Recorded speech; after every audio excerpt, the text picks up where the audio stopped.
విషయాన్ని కూడా మనం చూసాం. TV9 తో మాట్లాడుతూ ఆయన చాలా విషయాల్ని చెప్పారు. అయితే నిన్నటి దాకా సీన్ ఒకలా ఉంది, ఇవాల్టి నుంచి సీన్ మొత్తం మారిపోయినట్టుగా మనకు అర్థమవుతోంది. ఎందుకంటే కేసినేని నాని చేసిన పోస్ట్ ని కూడా మనం చూస్తున్నాం.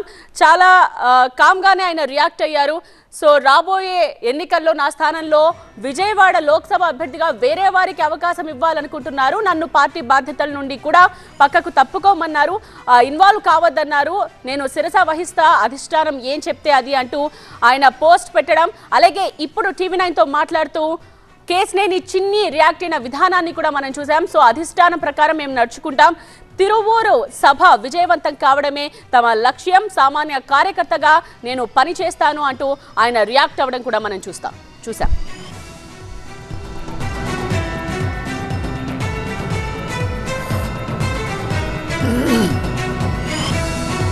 అన్నదమ్ముల మధ్య పంచాయతీకి టీడీపీ అధిష్టానం ఫుల్ స్టాప్ పెట్టింది. తిరువూరు ఫైటింగ్ తో రంగంలోకి దిగిన టీడీపీ అధిష్టానం ఈసారి కేసినేని నానికి టికెట్ లేదని తేల్చి చెప్పేసింది.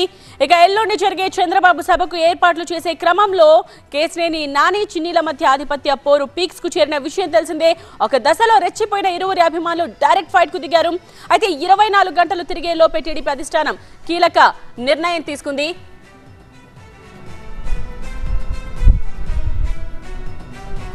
కేసినేని నాని ఏం చెప్పారు, అలాగే కేసినేని చిన్ని చేసిన కామెంట్స్ ని కూడా మనం చూస్తూ ఉన్నాం. సో కేసినేని నాని చంద్రబాబు ఆజ్ఞను శిరస వహిస్తా అని చెప్తూ ఉన్నారు. సో ఆ పోస్ట్ లో అదే విషయాన్ని ఆయన స్పష్టం చేశారు. పార్టీ విషయాల్లో జోక్యం చేసుకోవద్దని అధిష్టానం సూచించిన నేపథ్యంలో నేను ఆ ఆదేశాలని శిరస వహిస్తాను అంటూ కేసినేని నాని చెప్పడం మనం చూసాం.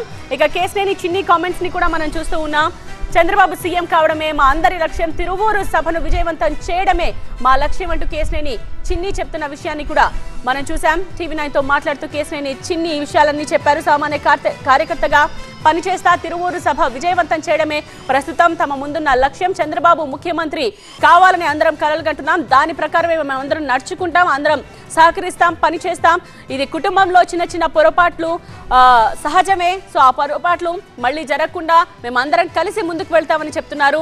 ఎటువంటి నెగిటివ్ కామెంట్స్ కూడా మనకి ఇక్కడ చిన్ని చేయలేదు. సో నిన్నటి వరకు సీన్ ఒకలా ఉంది, ఇవాల్టి నుంచి సీన్ మొత్తం మారిపోయింది అన్నది అర్థమవుతోంది. ప్రస్తుతం ఎల్లుండి జరిగే తిరువూరు సభను విజయవంతం చేయడమే తమ లక్ష్యం అంటున్నారు కేసినేని చిన్ని.